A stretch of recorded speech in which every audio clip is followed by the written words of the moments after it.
Welcome, everybody. Thank you so much for coming. We so appreciate you. My name is Charmaine Nelson, and I'm a Provost Professor of Art History at UMass Amherst in the Department of History of Art and Architecture. And I'm also, why we're here, is that I'm the founding director of an initiative called Slavery North. And what we do at Slavery North is that we fund wonderful scholars, students, and artists who do research on slavery in Canada and slavery in the US North.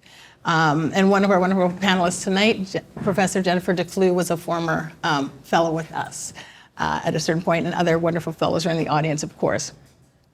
So why we're here is to celebrate this breakthrough show called A Time and Place, Our Gaze, curated by the wonderful Kenneth Scott, who's sitting here beside me. And we're going to be in conversation with all of you through different themes and lenses that bring together threads that you'll see in the images that adorn the walls here of 50 Arrow. So first, I'd also like to thank Jason Montgomery of 50 Arrow for welcoming us and collaborating with us. He's been an extremely wonderful collaborator, so thank you so much, Jason, back there. Thank you for that. And then also, I wanted to thank, of course, to the Slavery North team. So nothing happens at Slavery North without Hope O'Shaughnessy. So Hope, please wave. That we're eating, that we're here, that everything that goes on in terms of administration has to do with Hope and Hope's prowess. So thank you so much, Hope, for all of your hard work. Roxanne Cornelia joined us in November 2025. Roxanne's our Director of Curriculum and Outreach.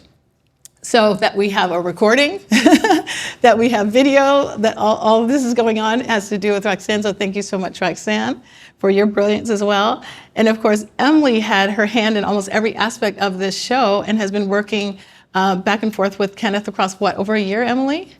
A year and a half. So Emily Davidson, Director of Research and Engagement, thank you for your wonderful commitment to this show, to the exhibition, and to the catalog. That we have a catalog also is due to Emily, because Emily has an MFA from NSCAD University, Nova Scotia College of Art and Design University in Halifax, Nova Scotia, Canada, where she had an MFA in printmaking, right? And design as well? Well, you're a designer too, right? Yeah. So the beautiful catalog design is due to Emily Davidson. So thank you to all three of the wonderful Slavery North team. And if I can have a round of applause for them, it would be really wonderful. Thank you so much.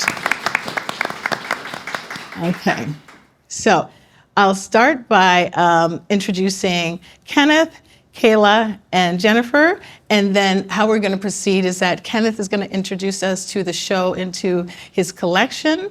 And then I'm going to give some contextualizing information about really the importance of this show in the context of the Black Diaspora and the limits of self-representation that have been imposed upon us in the Black community from the period of slavery forward. I think it's really important for people to understand why photography is so important through the lens of the Black Diaspora in the context of the people who have been denied access to self-representation.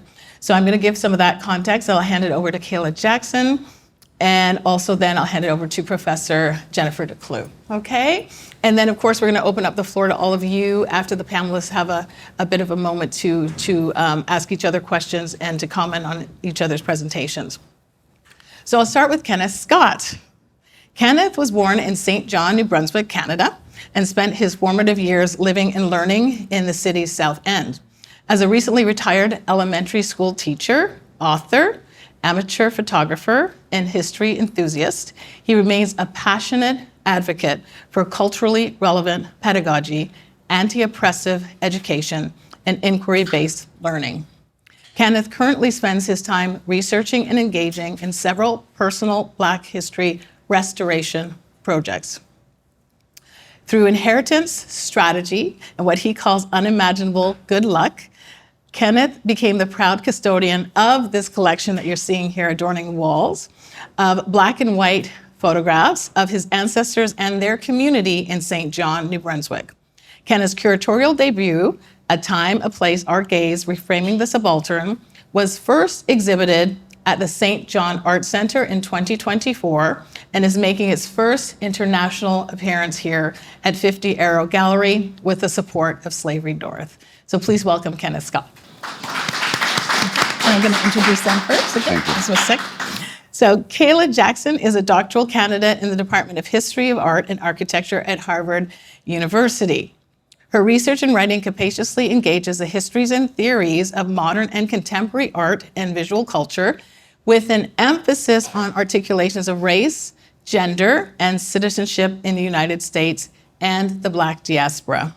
Her writing has been published in several venues, including Boston Art Review, Panorama Journal of American Art, and exhibition catalogs including LaToya Hobbs, It's Time, and Robert Peterson, Somewhere in America.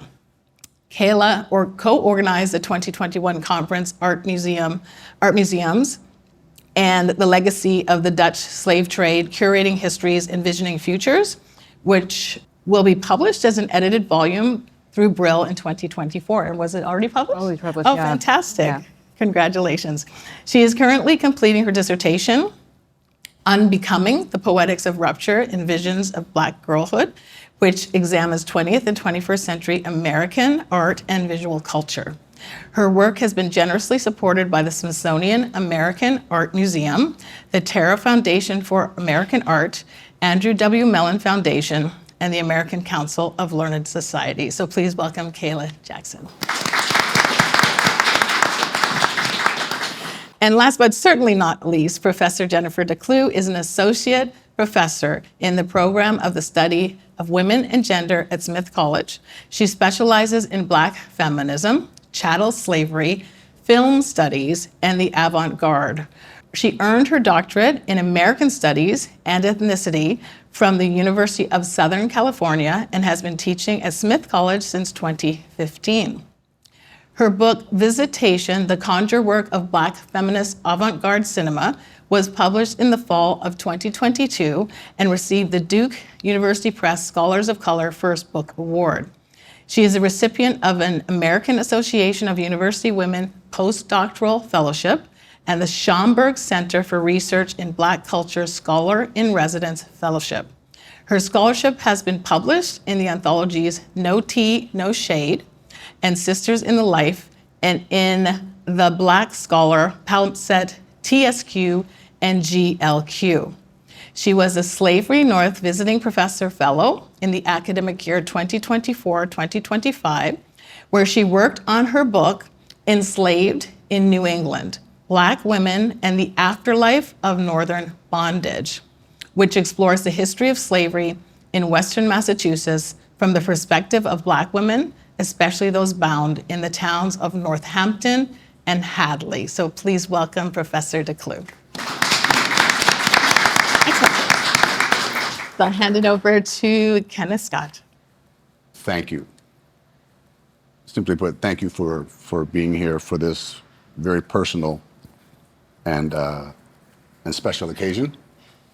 I've been asked to say a few words to introduce myself, my photo collection, and provide maybe a bit more context than what Charmaine has already done about St. John, New Brunswick, Canada. So here goes.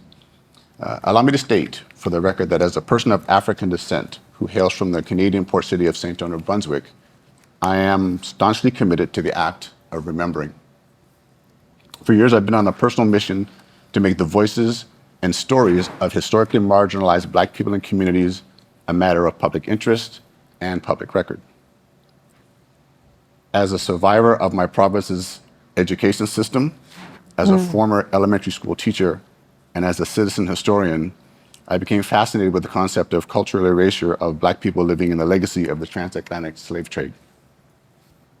In particular, I became interested in the myriad of ways that the Canadian Black presence was removed from city, provincial, and national origin stories via the sin of omission and commission by institutions, groups, and individuals outside and inside the Black community.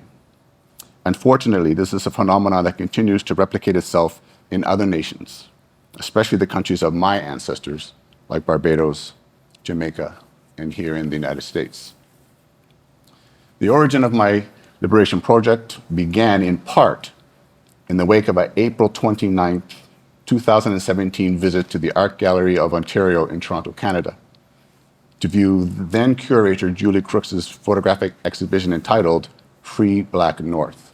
In it, Crooks represented audiences with 26 plus rare photographs of stylishly dressed descendants of formerly enslaved African Americans living as free persons in Southern Ontario.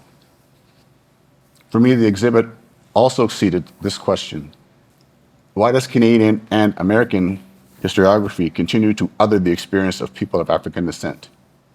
And equally as important, what can be done about it?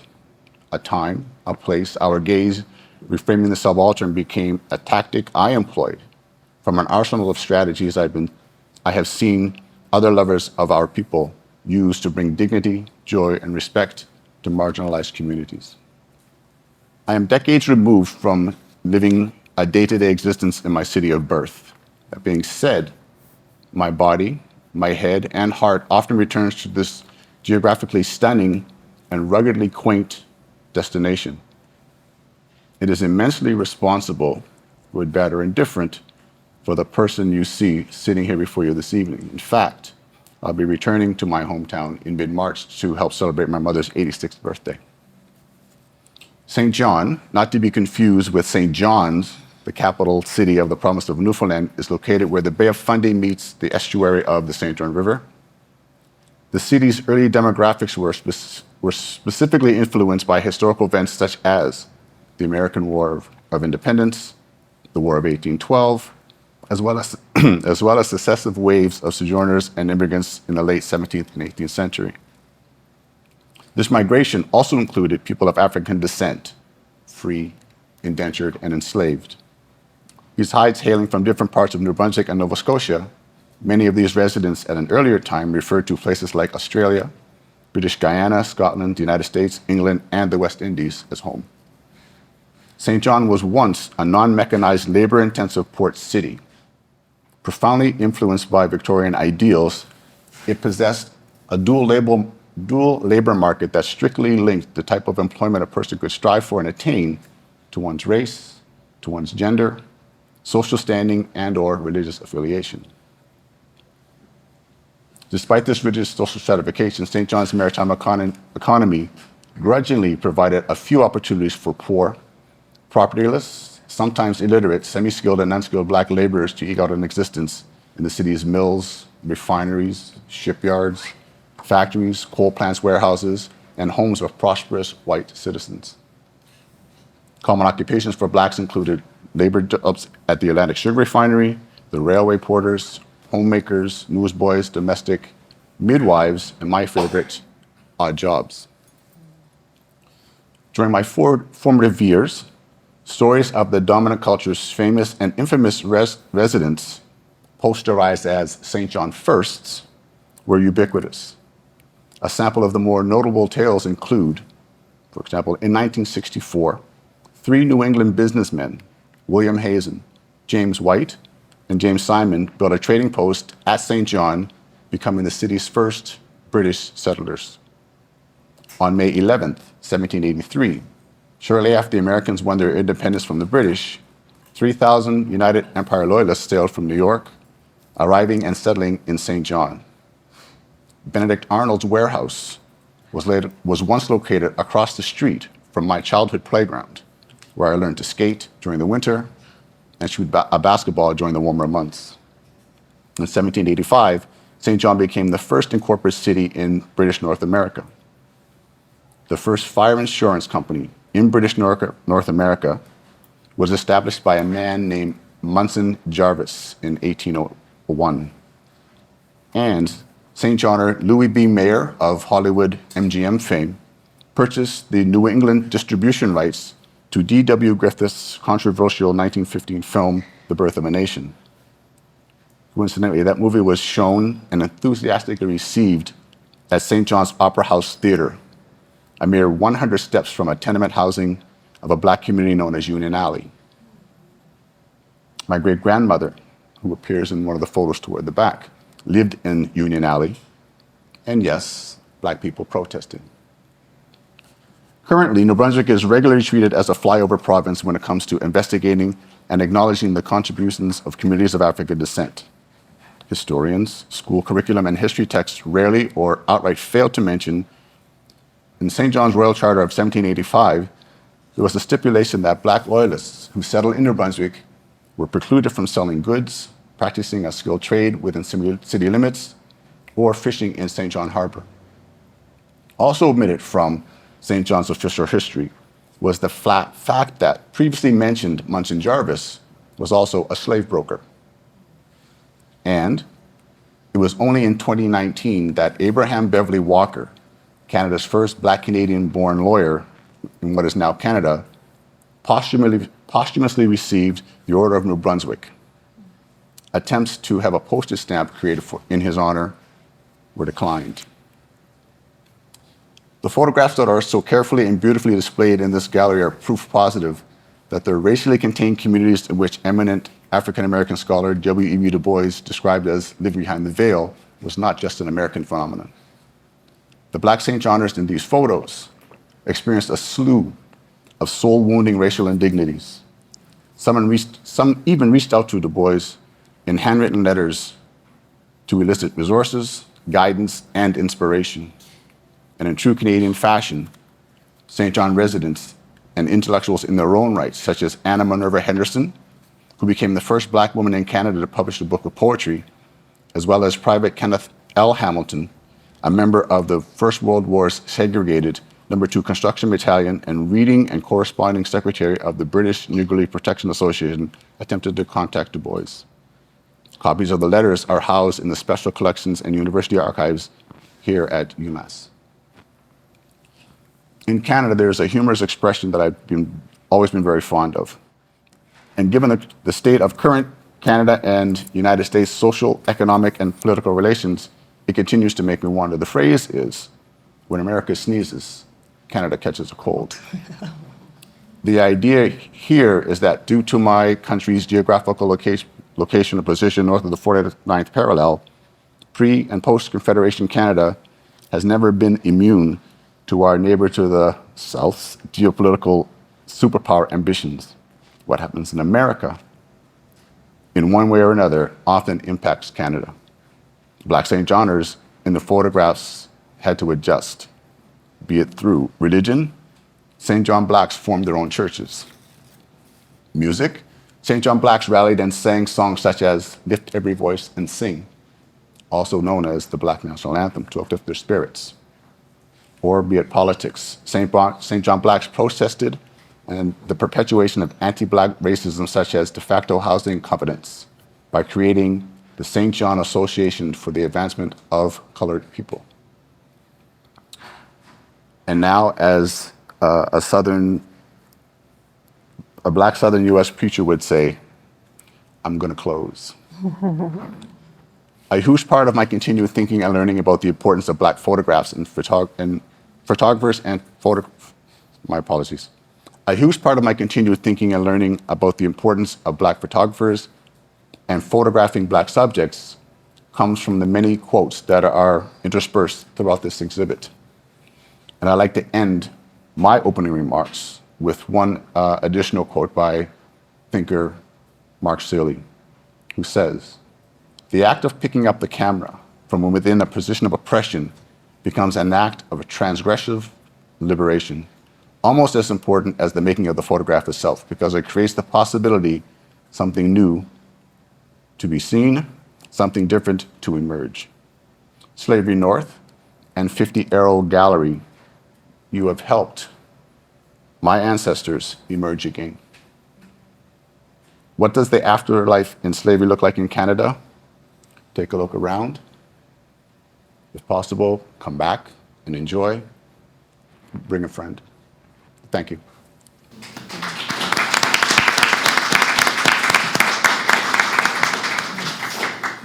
So thank you so much for that powerful introduction, Kenneth. I'm acutely aware as an art historian how special this show is. And as a Black Canadian art historian, I'm going to try to impart that to you. So I didn't introduce myself fully, but I'll let you know I am someone who did the undergrad, their MA, and their PhD in art history. And what is rare about me is that I ended up becoming a transatlantic slavery studies scholar because I taught myself about transatlantic slavery. And why that's important is that, thank you, Kenneth, for pointing out, what did you call it? You were a survivor of Canadian education. Amen to that. I'm a survivor of Canadian education too. And what I mean by that is my Jamaican-born parents who immigrated to Toronto in 1969 had to actively deprogram me and my sister when we got home from school from all the nonsense we were being taught by the dominantly white teachers. And had to sit us down and say, okay, what did they say to you in history class? And let's check in about all the ways in which that is rubbish, right? So, and part of that rubbish was that as a Black individual, as a Black community, as Black populations, either you are visible only in February, and you're visible only through the lens of the Underground Railroad. That's what they want to talk about in Canada, never through the lens of 200 years of slavery. But you're constantly feeling the burden, the weight of your displacement, because if slavery never happened in Canada, as the myth goes, then you can't have 8th generation New Brunswickers who are African Canadian, can you? Because how did they get there? If there was no slavery, why would Black people have been there from the 1600s? So the weight of this erasure is something that really messes with us inside of Canada too, because you're constantly then being asked the question, or at least I was growing up in Ontario, by your fellow white citizens, where are you from? And what they want from you is for you to name another country. Not for you to say Toronto, St. John, St. John's, Halifax. No. Tell me what other country you came from, you foreigner. Even when you speak like this, or like Kenneth, which is like Canadian accents, although we don't say a boot, do we? We say about. No, yes, but okay, there you go. We've been accused of having maritimer Oh my accents. gosh, okay. Whatever that means. Whatever that means, yeah.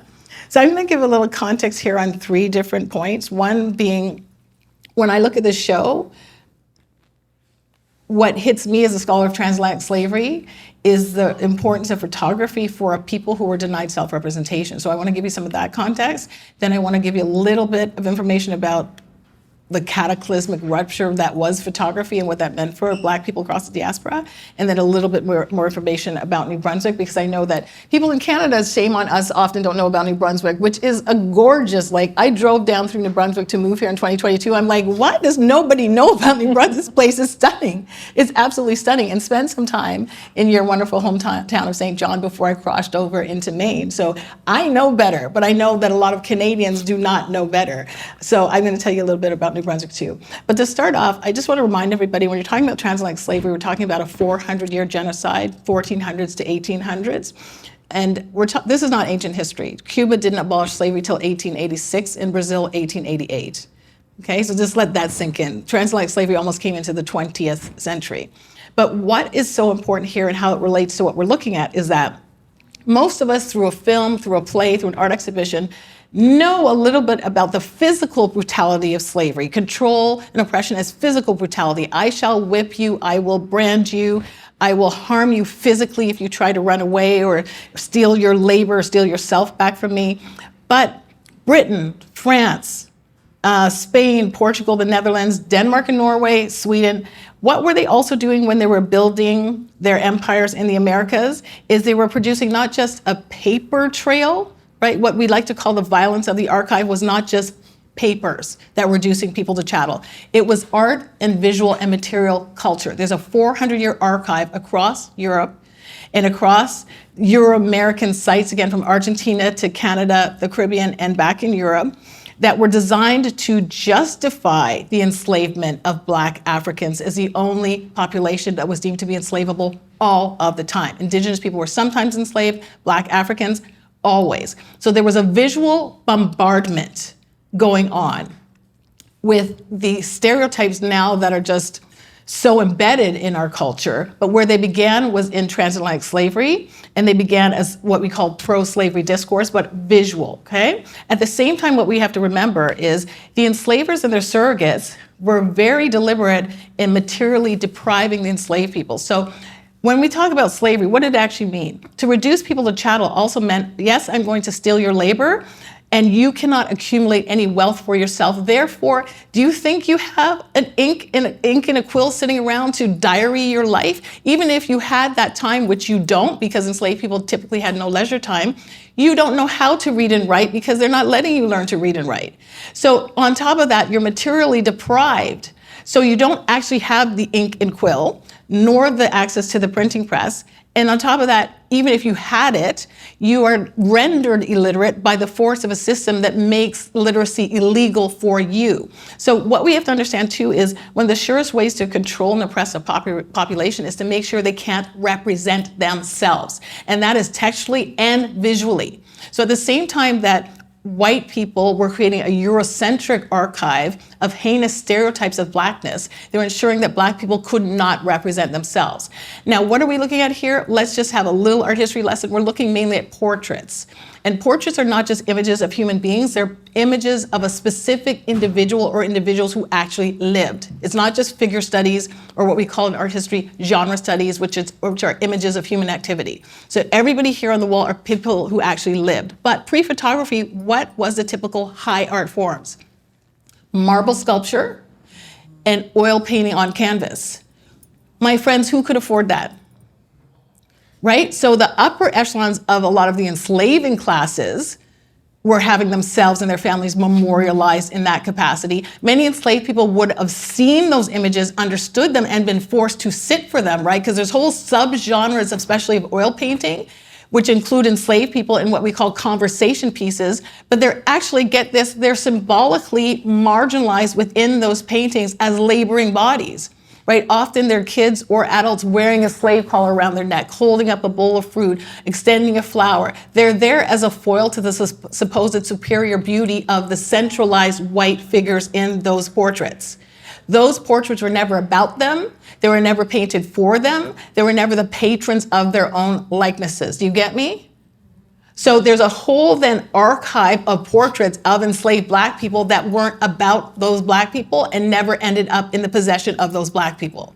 Those black people were deemed to be appendages. And the work they were doing was to highlight the supposed superiority of the white people in those portraits, okay? So what we have to understand then is here comes photography. Like, do we understand?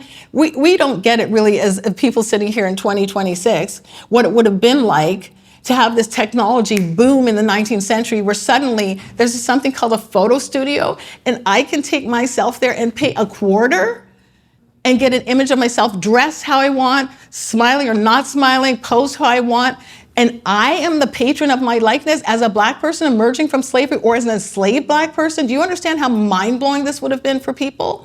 For anybody of the popular classes who had never before dreamt that they could ever have an image of themselves, right? It was just out of reach. Because everything in the domain of the high arts then, not gonna happen, right? And then what? It's either a drawing on paper or charcoal or something like that. And even though printing presses were mass producing images, who owns the press? Who has the wherewithal to own a press? My friends, not enslaved black people, not people coming like newly freed black people either, right? So photography changed all that because suddenly there was a photo studio in New York City, another one in Montreal, 2 in Toronto, some in Halifax. Anybody could walk in with their quarter or their 40 cents and have an image of themselves made. So this was transformative, right? And there's a reason why, for instance, the Frederick Douglass, right, born into slavery in Maryland, self-liberated, becomes an abolitionist orator, editor, newspaper owner, statesman. He is not the most represented or photographed African American of the 19th century. He's the most photographed American. Do you understand me? Because Douglass in his own time was lecturing and writing about photography. Why? Because he understood the power and the capacity to take back self-representation and with it, self-re-identification. I am a man and I shall pose as a man, right? I am a human and I have the power to be the patron of my own likeness. Do we understand how powerful this is? So there's a reason why Douglass used then the mechanism, the technology, the representational power of photography in this way, and then not even that, lectured and wrote about it in his own day. Right? He understood that, as did the people in these photos. So I want to just point out too, though, that we're looking at mainly mid-20th century, early to mid-20th century images. This is mind-blowing for a lot of Blacks in diaspora today. The earliest photos I have of my parents, my dad just passed at 84, my mom is 86, okay? So the earliest photos I have of them, and they're not ancient people, right? Are them at 19, 20 years old. There are no baby photos of my parents. There are no childhood photos of my grandparents. So that Kenneth even has images of his elders, of his parents, of his grand uncles as children, for many Blacks in diaspora, this is unheard of for many of us in terms of our lack of access to self-representation, even when it became, quote unquote, affordable, right? And this is something that for many white communities or many people who are of a certain class is just a given, right? If I had a penny for every time I had a conversation with a white person who said, oh yes, and here's a baby picture of my great grandmother, I'm like, do you understand what you have there? Do you understand that most Black people would never have a baby picture of a great anybody? Like, it just is not gonna happen in terms of all these different levels of dispossession that I'm talking about, okay? So the power of photography then, we have to understand then, shifted in a cataclysmic, in a huge rupture, in that suddenly the people who were being plowed under by the oppressiveness and the weight of slavery and white stereotypes were allowed then to represent themselves and push back in a way that was very concrete, but also affordable and accessible, right? Prolific, accessible, affordable. The last part I just want to comment on is, listen, even inside Canada, and again, there are several Canadians here, I was born in Toronto, we do not really think about the Maritimes, although we should, in terms of Black Canadianness. Where we think of first in terms of dominance of population size is Toronto first, Montreal second. Then our minds might travel to Halifax, okay? So part of the power of the show too is to show Black New Brunswick and Black St. John's, is to push us out of our comfort zones of thinking we know all the histories and stories of the Black diaspora, because we do not. Because there's so many forces and people and institutions who have worked so hard to bury them. But I think part of the importance, I just want to contextualize New Brunswick a little bit more. We're talking about a province that started off as a part of Nova Scotia and split and became officially recognized as a separate province in 1784. And as Kenneth pointed out, the Revolutionary War, we're coming up on the 250th anniversary, of the USA becoming USA. Why is this so important? Slavery happened in the regions that became New Brunswick from the 1600s, okay? From the 1600s. But then once it was its own separate province too, it's directly implicated in this history of the Revolutionary War, as Kenneth pointed out, because the British officials were very, very sly and cunning and issued proclamations to enslaved Africans and African Americans during the Revolutionary War and said, hey, come to our side, fight with us, or support our war effort, and we shall what? Free you and send you to the regions that then become Canada. So 3,000 formerly enslaved Black people were evacuated to New Brunswick and to Nova Scotia. But they went into a space where there were already enslaved Black people and newly freed white loyalists as well. So think of the mess of that. You're newly freed, being evacuated to a space where slavers are being evacuated, who are forcing enslaved people to go with them. Think of the mess that created in terms of like degrees of freedom then, right? And in the catalog that we have published, a couple of the essays by Graham Nickerson and Harvey Amani Whitfield speak to the complexity of that moment too, which is then the precursor to this moment that is highlighted in the exhibition, okay? So I just want to set up those three different themes for you so we can understand the complexity and the beauty of this moment, which is articulated in Kenneth's show, okay? And I hand it over to Kéla.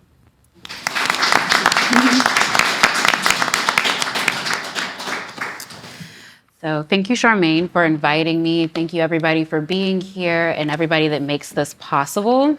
And also thank you to Ken for this vision and your tenacity, because you're giving us a new portal to think about Black being and belonging across the diaspora.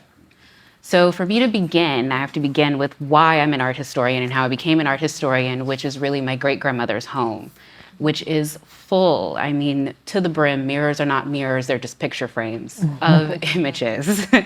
And in my mind, she is a consummate curator and an archivist who has crafted stories of resilience and hope and joy in the face of Jim Crow and sharecropping and at times displacement. She has a way of making images speak to you, through you, that has always intrigued me. And in her home, I discovered who I was, but also who I could be. So I enter this space with, we're quite literally in a photo album, I love it, with a lot of reverence for the intimacy, power, and potential that vernacular imaging making has afforded Black people. Ken's collection is a public affirmation of private connections, lives, and I would argue desires. These images are clearly made from within. That is, the photographer had an intimate relationship with the subjects and at times was a subject himself. Such an intimacy extends beyond the frame, luring us inside. What's been constructed before us retrains what Sylvia Wynter calls our inner eyes. Wynter's inner eye is but another way for us to grapple with the project of visuality that names the discursive space in which vision gives shape to sight that sustains power and authority. The inner eye is socially mediated, culturally trained, but cloaked in this sort of invisibility and naturalization. Pertinent to that inner eye is us undoing it, us working against it. It's what separates human from other. Therefore, it seems fitting that we return to the quotidian, the mundane, the banal, images of Black visual culture as potent sites of self-making. The works gathered in this space disarticulate or articulate Black civic sovereignty in such a way that disarticulates that inner eye, concretized through colonial and imperialist image making. And by Black civic sovereignty, I want to make sure I'm clear, I'm gesturing towards assertions that are visual, oral, written, and performed that insist on the right to be, belong, and become in the world, and in concert with the body politic. That these movements and choreographies are central to the liberatory capacity of Black visuality. For these remarks, I would like to think through Black visuality here realized in vernacular image making at the turn of the 20th century in Canada, and how it offers us a critical way to reimagine. So in my work, I'm always preoccupied with the role of women and children, particularly when it comes to Black activism and liberatory strategies. Images of children, women, and family consistently function to articulate present civic fitness and future political possibilities. In Black communities, the family photograph, the studio portrait, and the vernacular image sought to incorporate them in that civic vision. Many of the children pictured within this gallery dominate the frame and appear to have power over their viewer. They hold our gaze, at times playful, others pensive, and some seem to resist the stasis of image capture.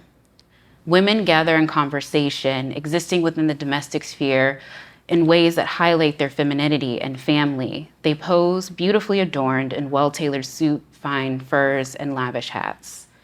Together, this image archive underscores the criticality of picturing the past as a gesture towards the future. The images that Scott has prepared for us from various sources, including a family album, tell us what Blackness will be through the myriad of the images of children in particular. Here today, I focus on women and children pictured in the most banal of circumstances, contesting an inner eye that works to absent their presence. On the Catalogue's cover, which is this image right here, I think this is a fan fave, right? You have a little Henry Cole who's bending forward, head tilted, incredulously but softened by the hint of a smile that threatens to break open his lips. He returns our gaze as we are as much a subject as he is ours. The photographer has clearly lowered himself to the height of a child, allowing Cole to dominate the frame. These exercises in framing the subject contribute to the overall sense of the body of photographs' insistence on that has been, that Roland Barthes categorized as the essential testimony of the photograph. It gives credence to presence that indeed has been. The overwhelming number of pictures of children within this collection reveals how prominently they existed in the community. Even within the seemingly apolitical enterprise of vernacular image making, images of children should be considered especially potent. Children have regularly embodied future aspirations, hopes, and even fears of the nation, but also the diaspora. In the context of Black visuality, the figure of the child has variously contended with reorienting the nation state towards Blackness. This reorientation takes on a spatial context within the collection. As testaments to what has been, These images tell a provocative story of Black life lived fully in the last place they thought of. In that sense, they register the geographic possibility that forces us to rethink the contours of diaspora. Once tucked away in albums, shoeboxes, and other hidden places, now lining the walls of the gallery, emboldened as art objects, how might we contend with the Black vernacular imagery's spatial potential? These images introduce us to the enclave of Union Alley, which I was unfamiliar with but enjoyed reading about, and spatialize Black presence and Black citizenship. Beyond physically locating Blackness in the Canadian context, these works locate Black people in the public imagination through a very private and intimate act of picturing. As a woman sits cross-legged on the threshold of a tenement, she embodies a sort of rupturing of space. Bernice Dixon appeared in the St. John newspaper, Evening Time Globe, after a 1954 fire destroyed the tenement in which she resided. Her expression, rightfully so, is winded, but her eyes remain steady. She rests against the rubble and the remains of her home. Yet she embodies this interesting liminality that bespeaks most of vernacular photography. Her body rests at the edge of private and public space. The building barely remains, and she's weary and energized. The missing shoe, the photograph's punctum, draws us into the frame and perhaps is the only mark, save the rubble, of Dixon's loss. In thinking through Dixon and Cole's images together, I want to sit with this idea of loss that is important to photography. Photographs seek to hold still and mark time, while in both cases we're dealing with a sense of loss. For children, there is the fleeting nature of childhood that photographs attempt to still and let us hold on to them in their precious moments. And in Dixon's image in particular, there is a mark of loss of Black homes, Black place, and Black space that animates much of our history diasporically. In photographing this moment, there is a stilling, a memorialization. Even in the most banal of circumstances, photographs announce importance. What we are seeing meant something to someone. This collection of photographs visualize beauty and Blackness, home and diaspora, and family everywhere. So by way of conclusion, I want to sit with this question that I think I'm always wrestling with in my work, and it's how do we attune our inner eye to the capacious and critical visuality of humanity such that Black people exist within? Thank you.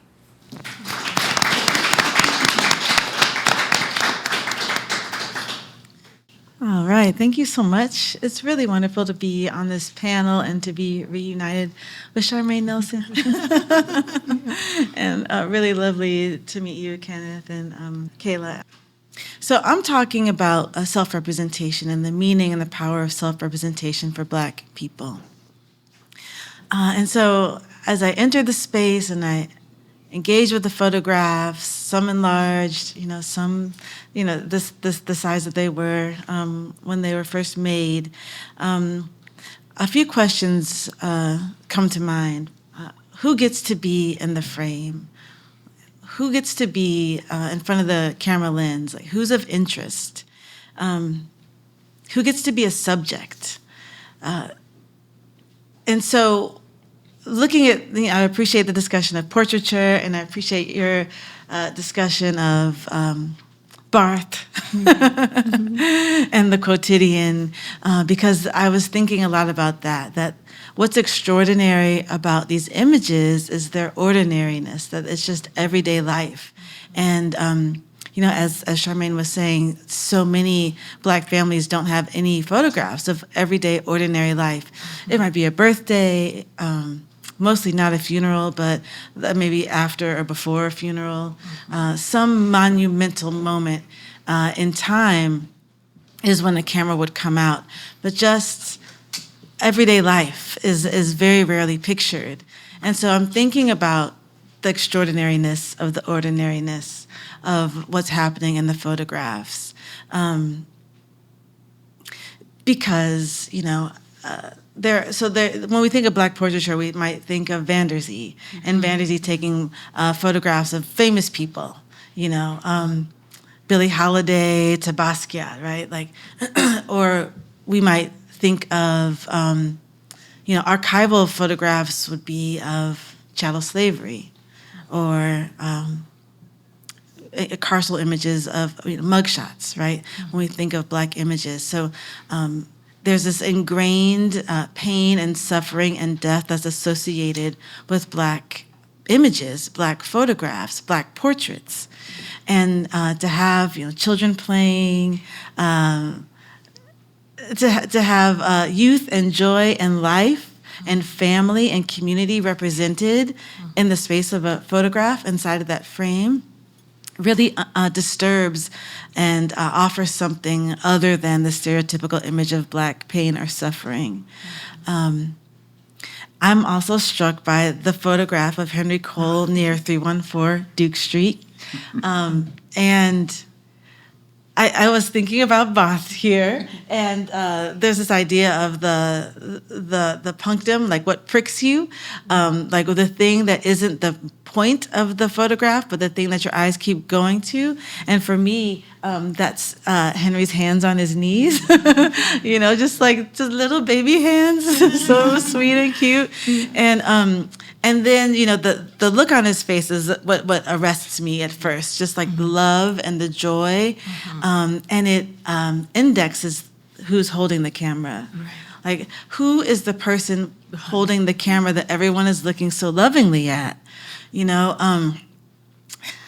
So then the love in this child's eyes for the person behind the camera, and then the mirroring of that love with the little puppy dog looking up at him. Like, to me, that is just disrupts all kinds of understandings of Black youth being something that's precious, and Black relationships with animals. that like Black people have pets and love animals, and these relationships exist and are important, and that this moment was captured is so meaningful to me. I could look at that photograph all day long. So it makes me think about 314 Duke Street because it shows up a lot, and it makes me think that it's probably somebody's grandmama's house. Is it? Great-grandmother. Great-grandmother, yeah. Your grandmother, yes. Yes, but your... The extension is that my great-grandmother lived there before a change in our family. Okay. I'll stop there. Okay. But Yes. something happened that changed the course Yes. of our family and the number of people and things like that. But 314 Duke Street, Yeah. if you were to Google it, sorry, I'm taking your time. No. If you went on Google Maps, I don't think it doesn't exist anymore. The building's been torn down, unfortunately, because I wanted to photograph the structure as well. But it holds a special place. Yeah. I mean, I can feel that when I look at this, because that is the route. It's Henry Cole near 314 Duke Street, not at, right? Like, that's important. That's like a route. That is a place. And I don't know, it might not be pictured, but it is present as a location that is dear to your family. And so it made me think about, like, my address, my grandmother's address, like 214 Holland Street. Like, that is, we no longer, she's not alive, and that house is not in our family anymore, but that place is in my dreams. Like, when we think about home, I think about that house. And so there's something about 314 Duke Street that is present, even if it's not visualized, that I think is also a part of the show, that like the connecting, a connective tissue here, that I just wanted to say. So then the other thing I was thinking about is time, the way that time is being documented in the photographs. So certainly a moment in time, but we're thinking like fashion. This photo of Scotty. Is that Scotty here? Yes. Yeah. Like the way his boots are, the way his coat is, the way his mouth is. Like, there's just something so stylish and interesting and beautiful about him. And so there's just like him at this age in this place. Cat on the not cat on the hot tin roof. It was street. Cat on a hot tin roof is on the marquee at the theater. Like, this is a moment in time, that we get to just return to over and over again. So aside from just like marking time, I'm also thinking about the way the photos are weathered, how time has had an effect on the physical photograph themselves. that it adds character, but it also tells a story, that it survived, just like you did in Canada's education. The photos survived, right? And they're here. And they have a story to tell also, like, where were they held? Where did you find them? There's just so much in the texture of the photograph themselves. I was struck by this idea of time, a moment in time for a person or a family. And the photographer. I mean, when we come back, I would love to talk more about who everyone is looking at, and the fact that the photographer has the money for the photos, for the camera, for the film. If he developed them himself somewhere, or if someone else developed them, like all the knowledge and the skill that it took to make these visible. Sorry to interrupt you, but I thought about that this morning at 3:00 in the morning. And I was thinking, like, where did he go to get the film developed? Yeah. It would have been costly. I don't ever recall him hearing that he had like a dark room or anything like that, but yeah, that came to my mind. Yeah, like it's incredible that they're here. And so the money and the skill, the time to make these images be present, because, with a still photo, single lens reflex, you have to know, like, your aperture, your lighting, there's so much that goes into knowing how to do it. And at that moment in time, did he teach himself? Did someone else teach him? Just all of that went into making these photographs be here is what I thought about. And so I was thinking about Christina Sharp's Ordinary Notes as well. And this is a book written by the scholar Christina Sharp, who wrote a book called In the Wake, but also Monstrous Intimacy. So this is her third book. And it's a memoir in many ways. It's a story of her family, and she includes photographs of herself and her family. So that's another person who I was like, wow, you've got photographs of your grandmother, right? Like, it's incredible.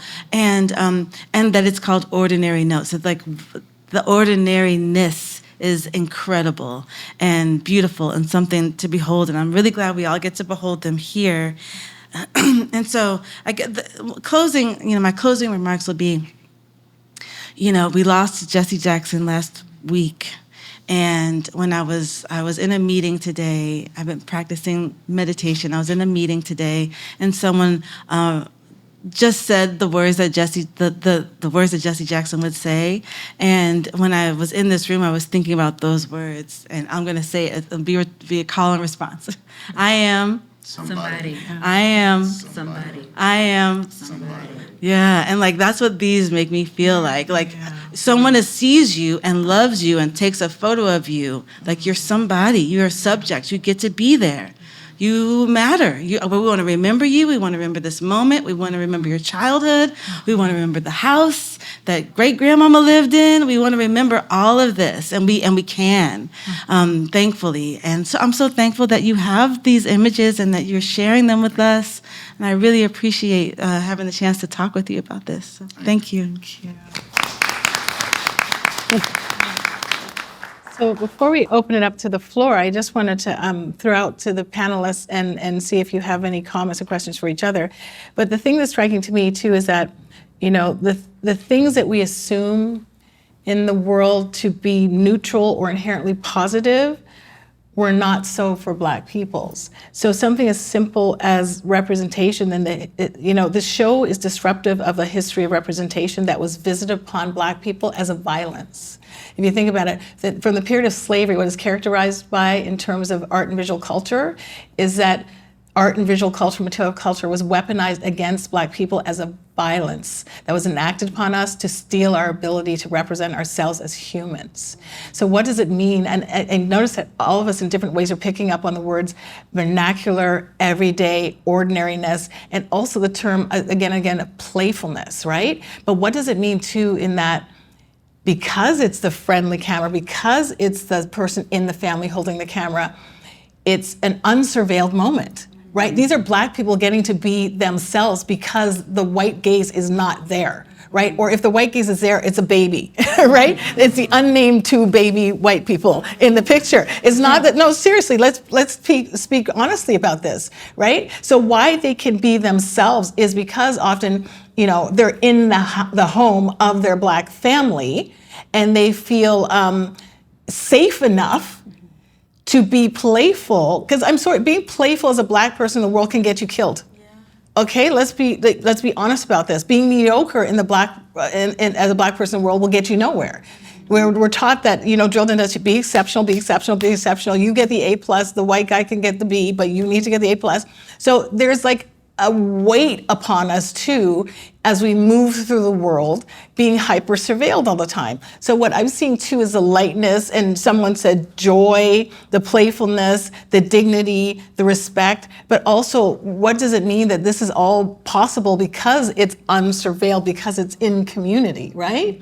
But I'll let you guys too, if you have questions or comments for each other, but those are some of the things that kept coming through in what all of us were saying, right? Yeah. If I could make a Sure, comment. please, yeah. Kéla, I love the phrase images from within, and I will quote you. Because Exactly. that's what these images represent. Yeah. And the word quotidian. Before, I guess I finalized the title of this exhibit, I had some other titles in mind, and one was actually called, this is, I guess, a nod to Tina Camp, The Quiet in the Quotidian. Was going to be one of, was a title that I kind of had. And 314 Duke Street. This morning I was asked during one of my interviews to talk about my life being raised in St. John. And I stuttered and stammered through it because I'm thinking, okay, do they want the G version or something a little more, well, not dark, but I know why I left St. John and ended up in Toronto. 314 Duke Street. I had been in, after my relatives had passed away, I had been in 314 Duke Street a number of times visiting friends. And no one ever told me that on the second floor, my family lived there.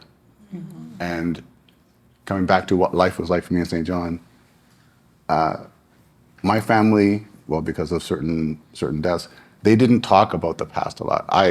As an adult, I go back and have conversations with my mother now and I'll mention something. I heard this, or I've learned this, or whatever, and she'll say, oh yeah. I'm thinking like, well, you know, no one ever thought to share that information. A lot of us grew up without context, where we as young Black people fit in to our city or our province, even within a more global context. And it was only later on that, you know, I took an interest in my family, in my city's history, did that attitude that I have now about let's find out, and let's share. Like it's come to fruition with this exhibit. So. Right. If we can go back to the little photo of Henry, like you did a fantastic job in my mind of describing. You all have, and I think we can all agree. Like we enjoy the photo. Yeah. One adjective. I look at that photo and I think curiosity. The metaphor is it epitomizes the technology at the time, because whether you were, no matter what race you were from at that time, the technology was still relatively novel, still relatively new, that people were very curious about having their photo taken. And even as cameras are looking at me, like, you know, what does this camera thing do?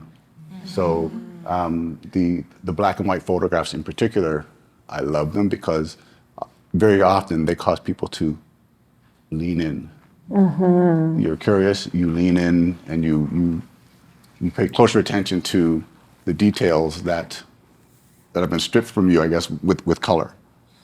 So anyway, curiosity is one of the words that I would use about our little Henry. So, anyway, thank you. Thank you.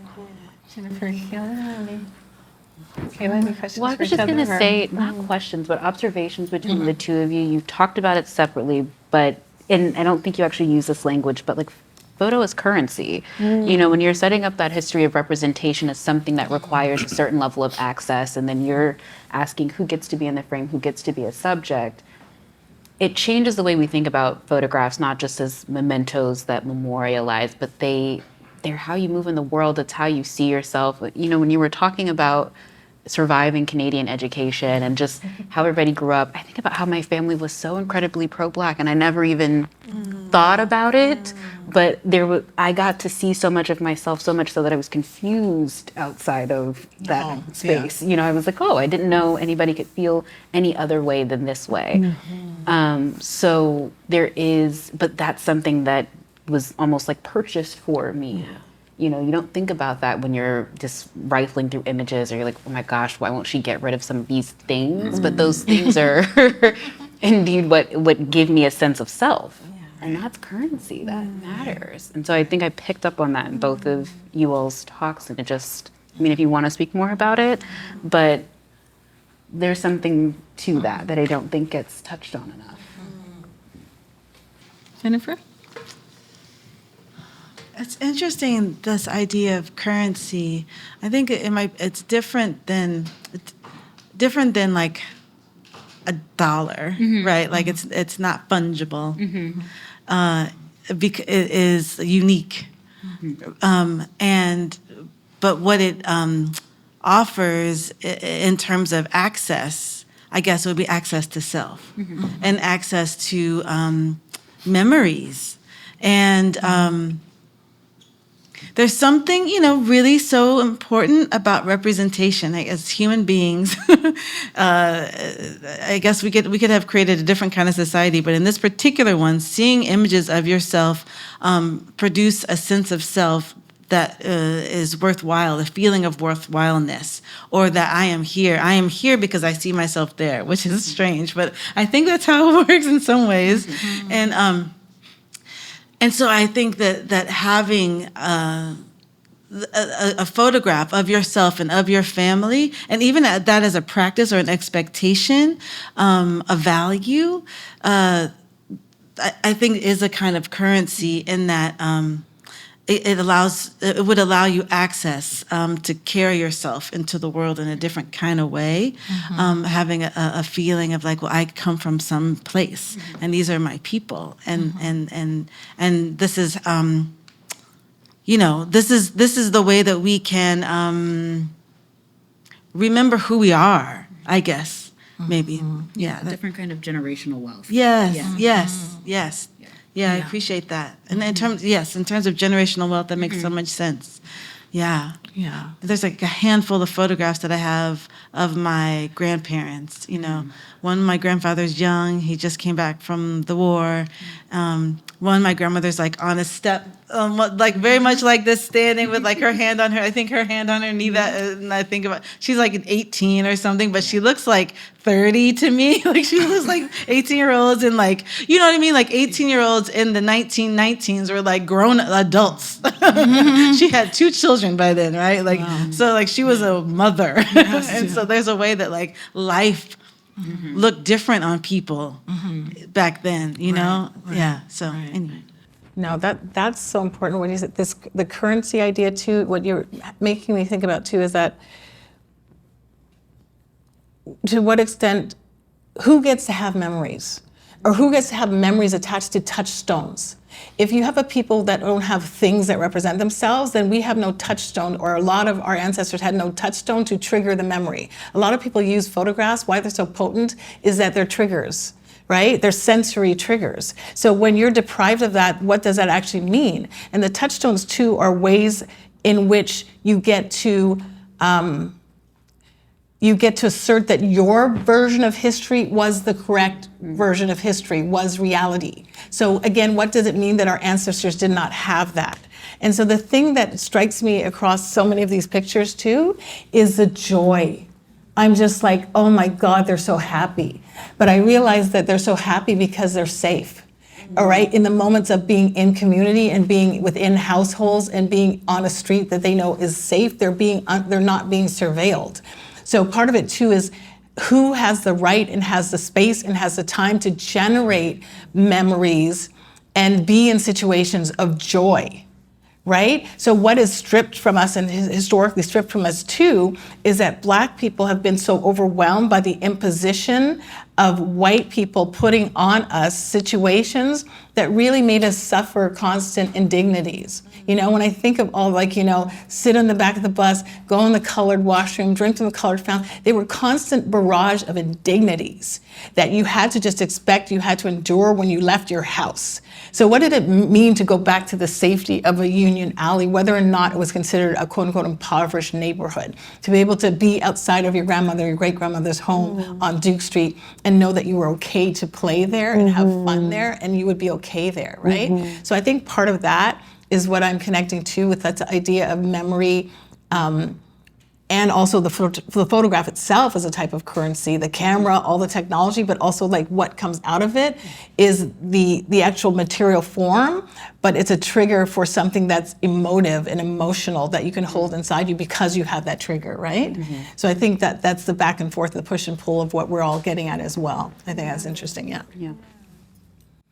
I'm not sure if this fits perfectly with the topic of currency, but when I the first exhibit of these photographs was in St. John, New Brunswick, and the teacher in me tried to take advantage of and predict who would come to see the exhibit, different stakeholders.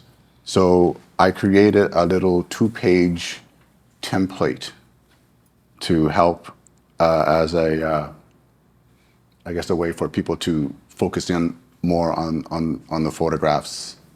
And I'm hoping I'm not losing my train of thought.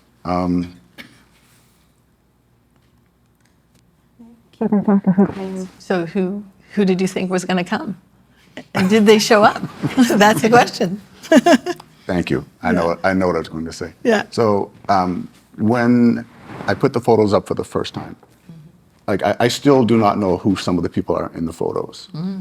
And I tried to make it easy for people who were from the area to come to the exhibit, look at the photos, and give me some feedback in terms of who they thought were in the photos. And there was some success with that, but not much.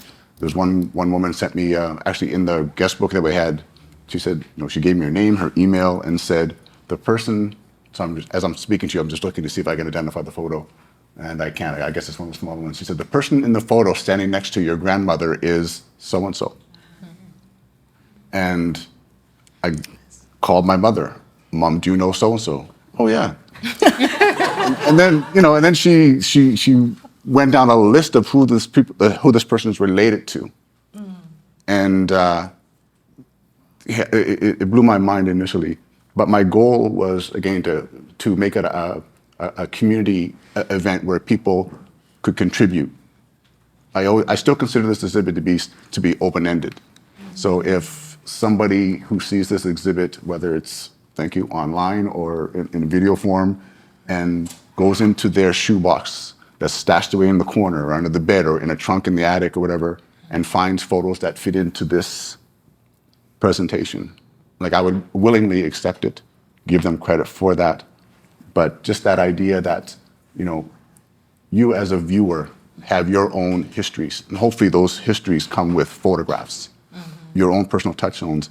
And if you do, and they're from a particular era, get it out there in public. Like you don't have to be a credentialed scholar or, you know, somebody who's holds a prestigious position in society, because those everyday vernacular quotidian photographs hold and have value. So. And on that note, why don't we open it up to the audience for questions? Whoa, questions and comments. Yeah, should we go over here first? Yeah. My question goes to the idea of your mother having a whole lot of information, and it didn't, so my understanding of what you said was it didn't occur to her to share with you some of what was connected to the photographs. Like the story you just told and you asked your mother and she's like, oh yeah, and then blah, blah, blah, blah, blah, right?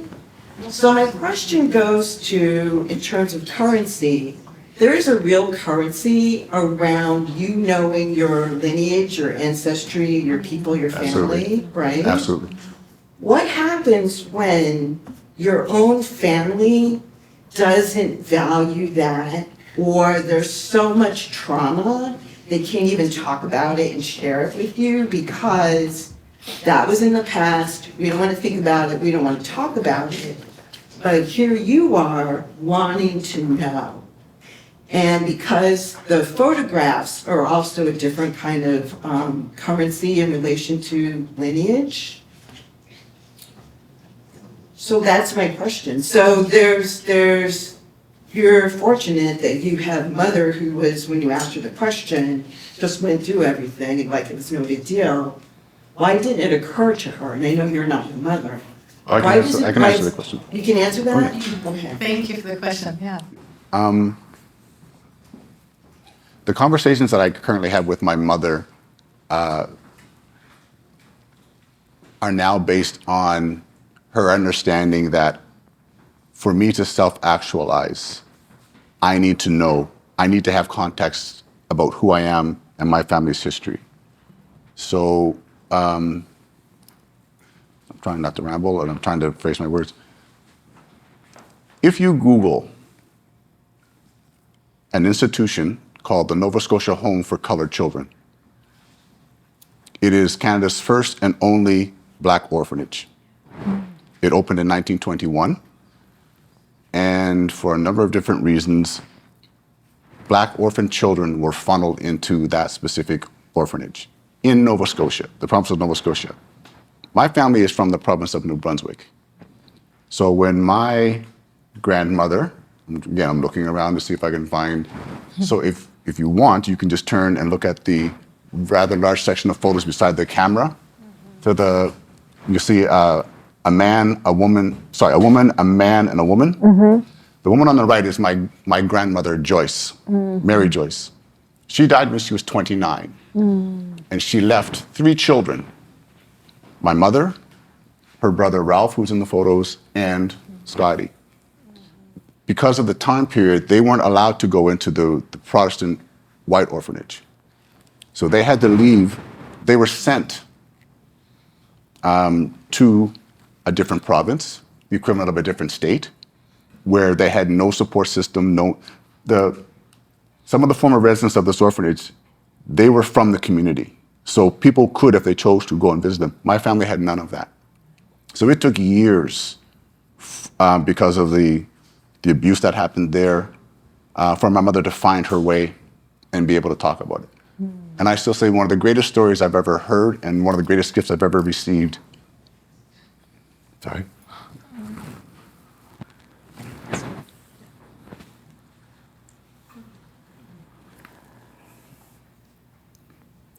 Is my mother telling me her story.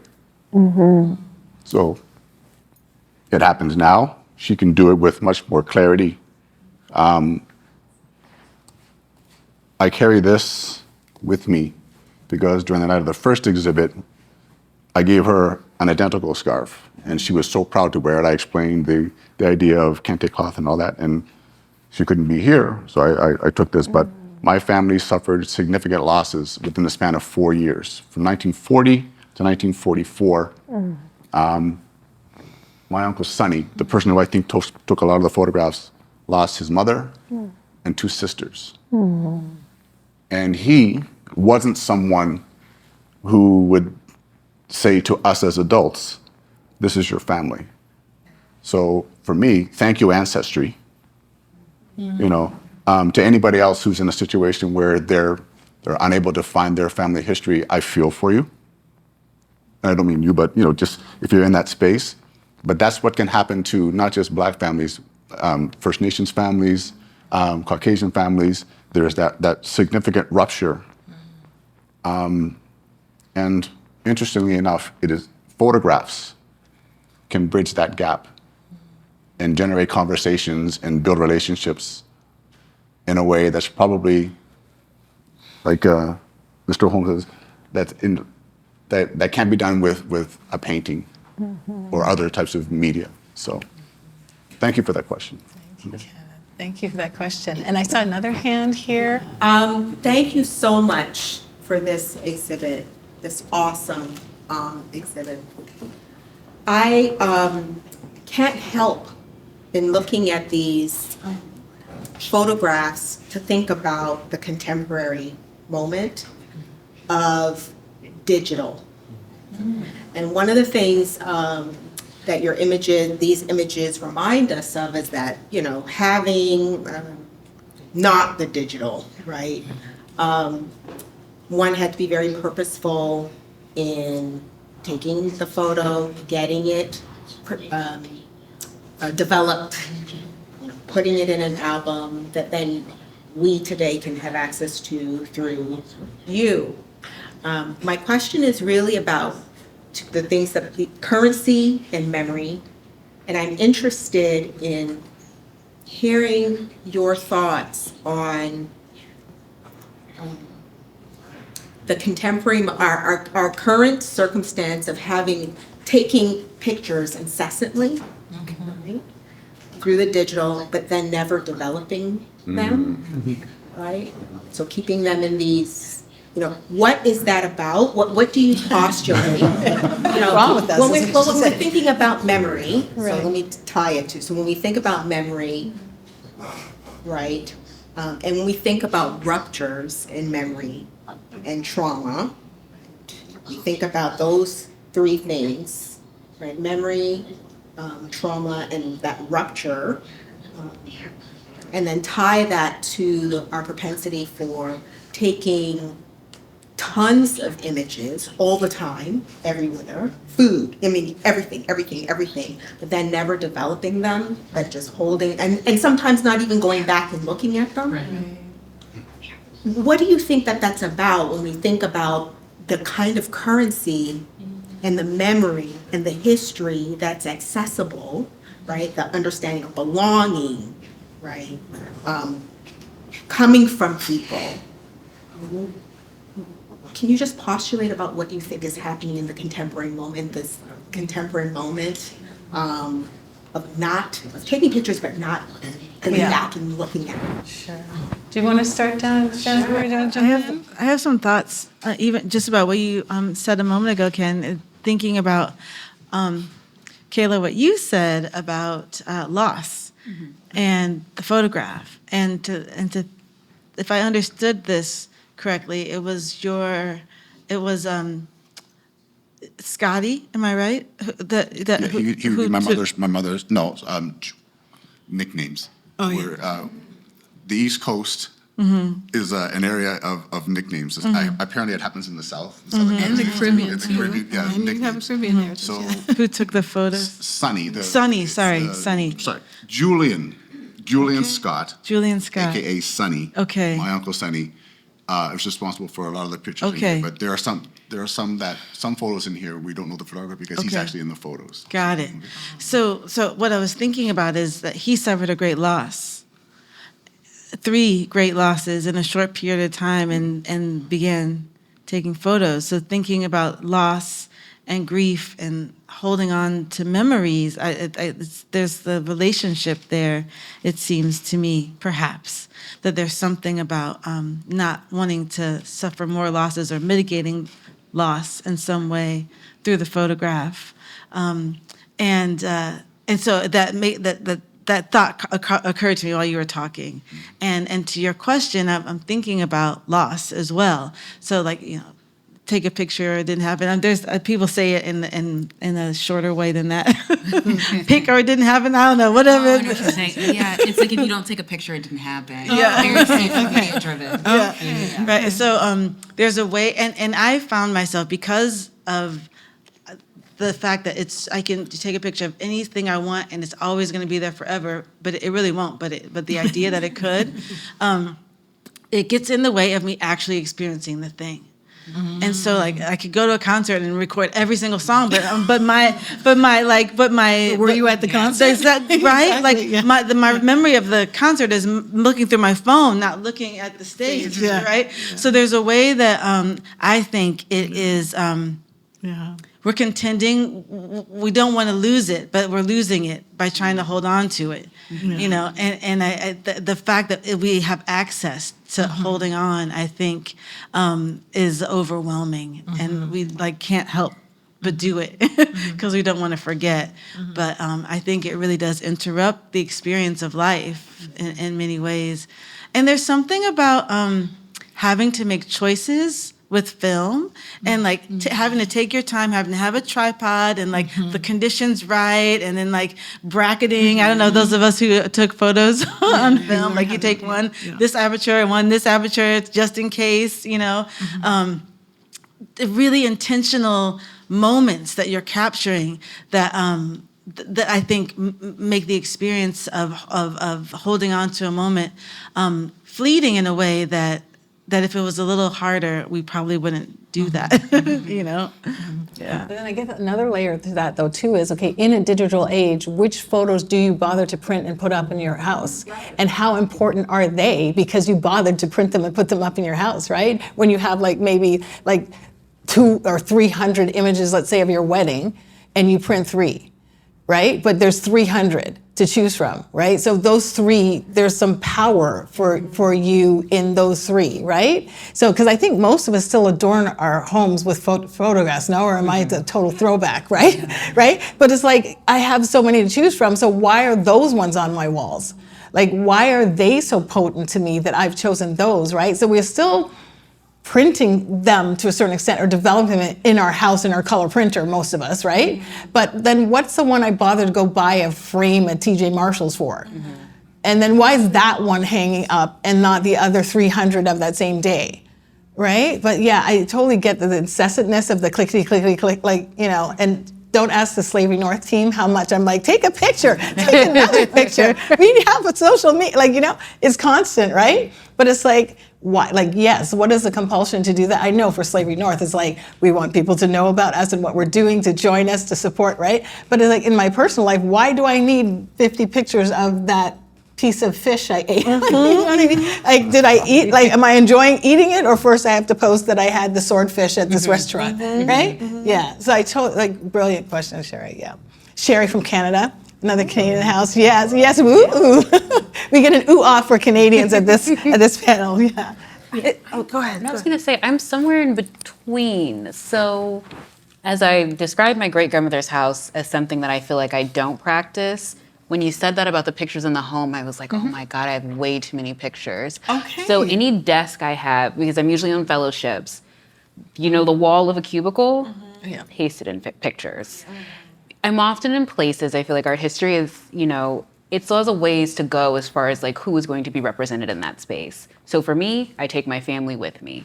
So it's I constantly, there's this picture, and I thought about bringing it, but I didn't know how big of a group we'd be. There's a picture of my great-grandmother, her niece, who's a sister, and her brother, and they're having a great time. He's holding a drink, they're laughing, it's just the most beautiful picture, and I keep it with me, that and my great-grandmother graduating high school, because it orients me. No matter where I am, I know that to be a reality that exists, and because of that reality, I get to do all these other things. But to the point about how overwhelming image capture is in this moment, I think I've had to wrestle with, what's a moment that deserves to be saved? You know, there is a limit on your storage. There is a limit on, you know, unless you keep buying more and more and more. I know people that do that, or they offload and they keep everything. Because I am somebody that's I have to keep this picture because I don't know when I'm going to need this. And, you know, moving between needing that physical, that object to hold and to touch and to be near me. There are images that I feel I need that. There are also ones that I feel are just a part of this robust archive of a life lived. And even for my family, we started digitizing all of our family photographs because it was some people would have, they would hoard, you know, because it still is a currency in my family. So it's these are my images, you don't get these. So doing it digitally has helped. So I'm somewhere in between where I still find a need to have, I love the fact that I'm still not a kid that my baby pictures were digital. My baby pictures are a hard copy, they're a photograph, they're whatever they were doing back then. But I know kids now, their pictures are all going to be on somebody's phone or an iPad, and that's different. That is a whole, you don't get the baby book. You know, I have a baby book. So I understand what you're saying about loss, and not just loss that we're thinking about, capturing an image because something is lost, but loss of practices, loss of that feeling of specialness that's going to shift around the photographic image, because it is pretty much democratized to a very large extent in a way that it was there, but not quite. Excellent. Are there any other questions or one more over here? Okay. So I'm Ken's partner, and I've been with him. Exists, right? So the reason why I bring that up is because Charmaine, I think this is your moment in terms of putting the four of you together to give context. So I want to fall on the word context, right? So Ken has provided personal, familial, community context.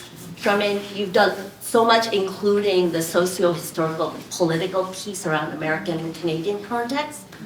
Kéla, photography as a medium for Blackness representation, and like Jennifer, you spoke about Blackness and self-identity and representation. So I'm not sure how to phrase my question. I think photography is such an interesting thing because it's the word curator that really intrigues me, right? Like the fear of erasure is why we photograph so incessantly. The curating of a photo is also interesting because that photo doesn't actually say, it doesn't say enough of what's actually happening during that time. Like a photo is able to mask through joy, pleasure, play. It might hide trauma, right? It might not speak to misrepresentation. Like there's just so much that a still image can't tell the story of because people are looking at it and making their own stories. Right. Like, so I'm gonna other everybody else, right? Everybody else is the other here, trying to read and understand an image. So I guess my fear, right, is we're also privileged to be here because we get to hear context. So what does it mean for somebody to walk into space, and not just this space, but any space that is telling a particular curated story, and make their othering sense of it without the four of you to add the richness of context and sense? So I don't have a question. I guess it's a dilemma. I always feel like, how does one let go of the notion of people making their own sense without some tape recorder? And that's not even enough of like listening to Ken and Charmaine and Kéla and Jennifer give context to this. It's a fear always. Interpretation is misrepresentation.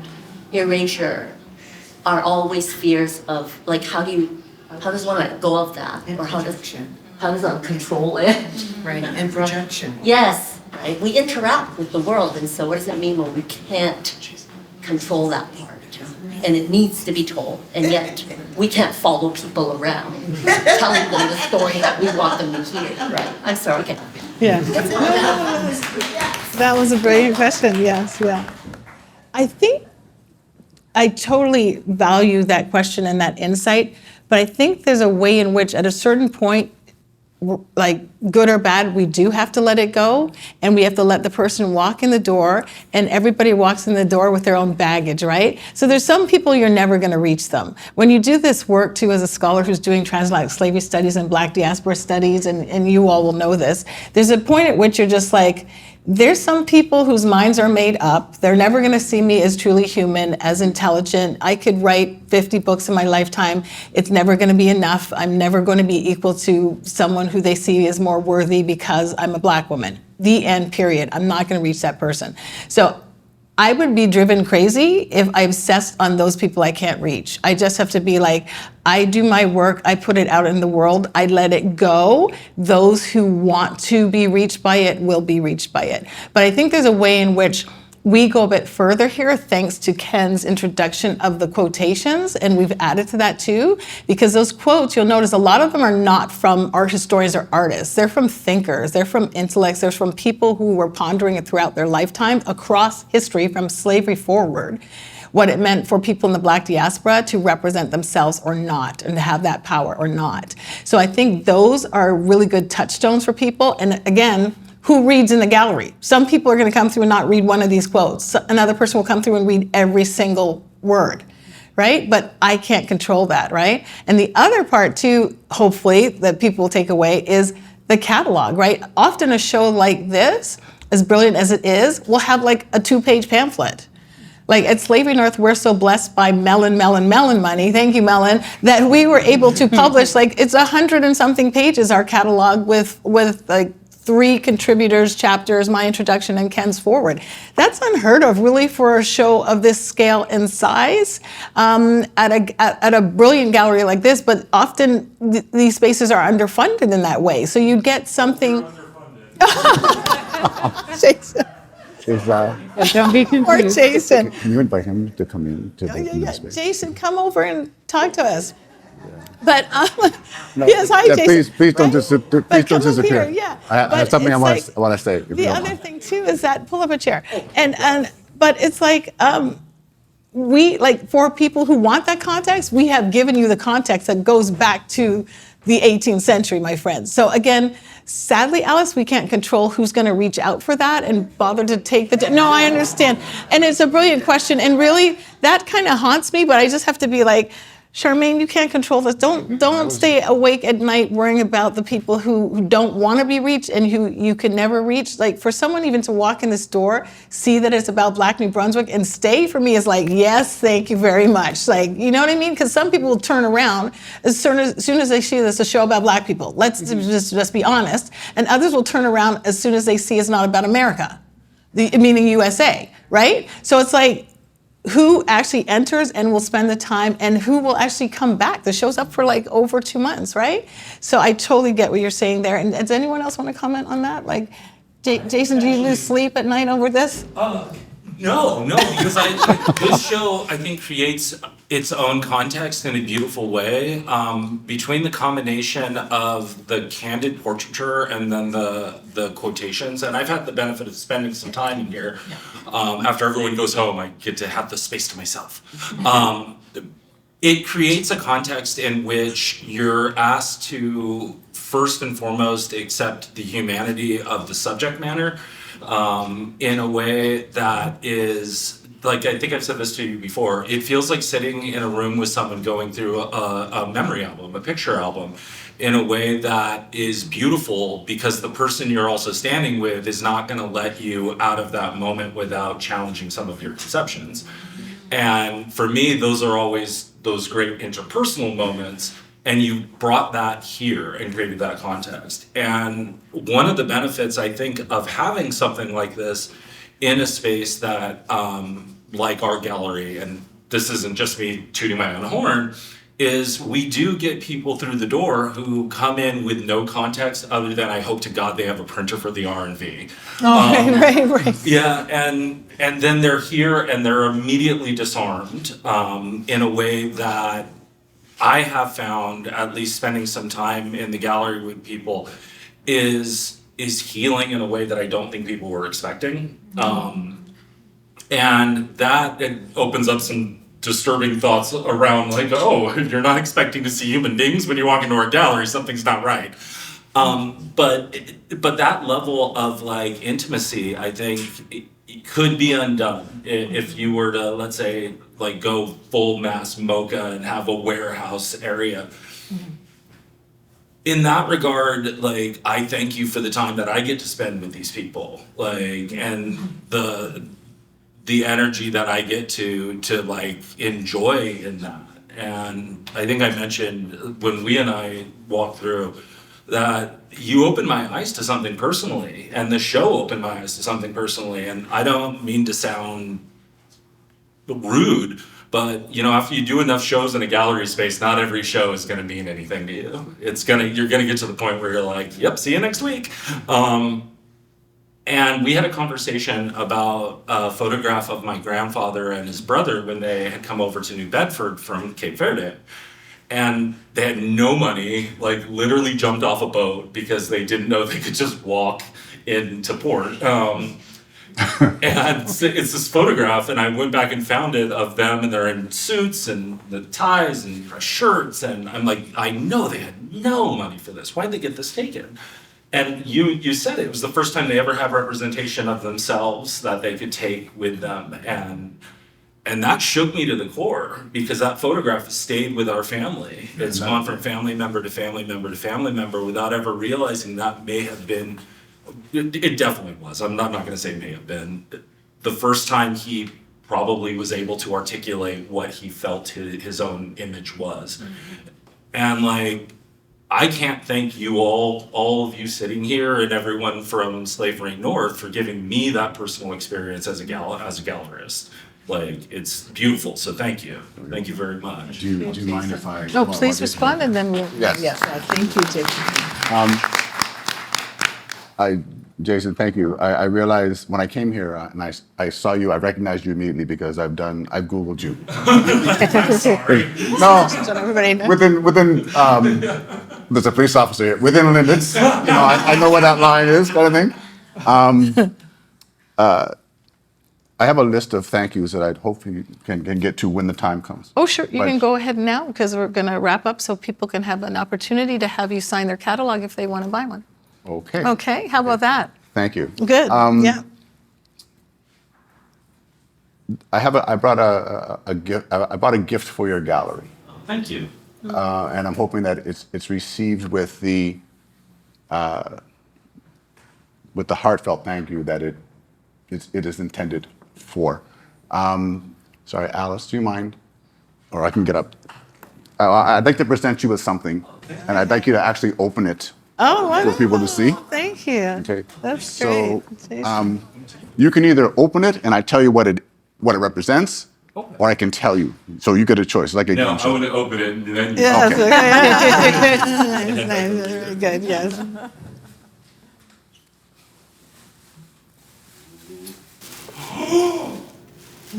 Oh, wow. Oh my God. Yeah.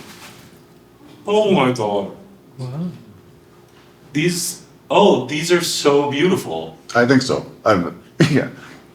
Oh my God. Okay, so the story behind them. This is my second gallery exhibit. And the very first time I presented, I came in contact with a woman named Sarah Wampus. Sarah Wampus is there's a little write-up about her quickly.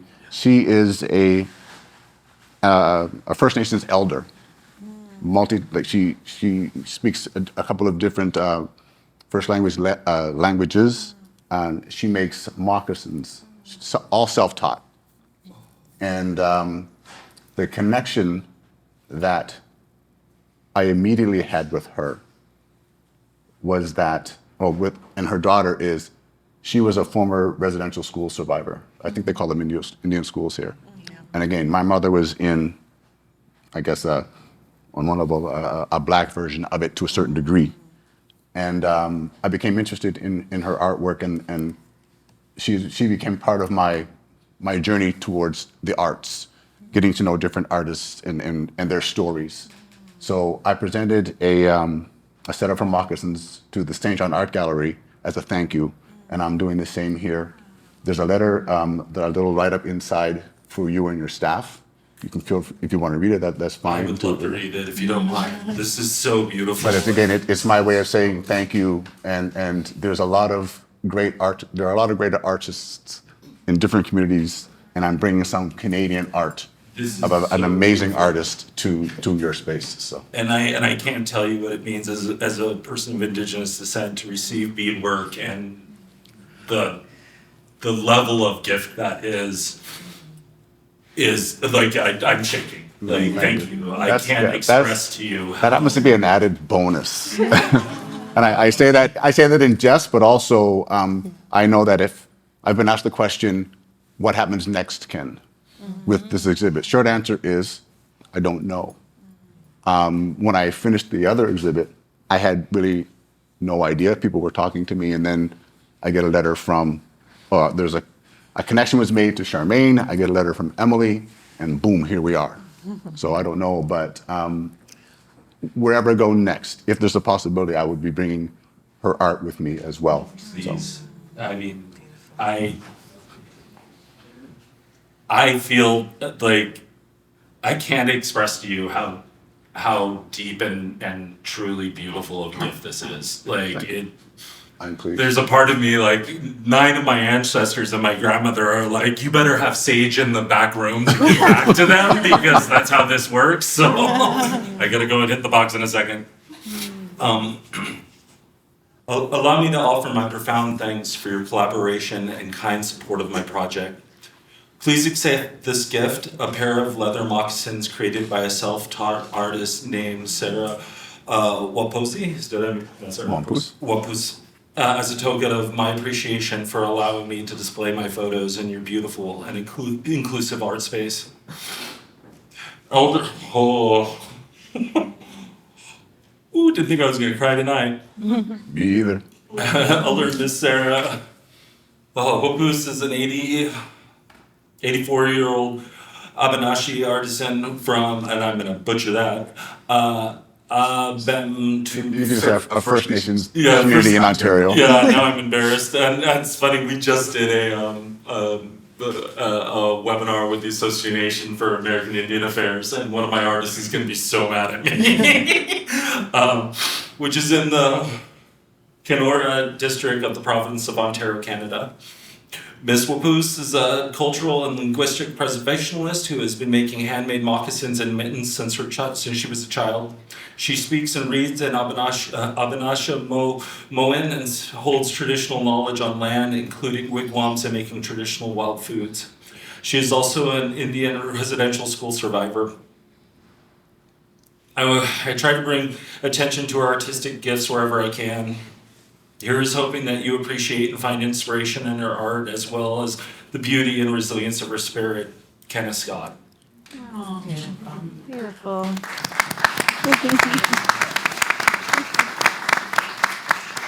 I don't know if it's going to get any better than this. So, you saw the 50-year gallery peak. Well, let's end on that beautiful high note. I just want to thank everybody for being here and sharing with us. I want to thank the brilliant Kenneth Scott for bringing his treasure to across the border to the USA, to New England to share with us. And thank the brilliant Kéla Jackson, who's about to defend her dissertation, about to become a doctor. Congratulations. Congratulations. And the brilliant Professor Jennifer DeClue, and of course the brilliant collaboration of Jason Montgomery. Thank you so much.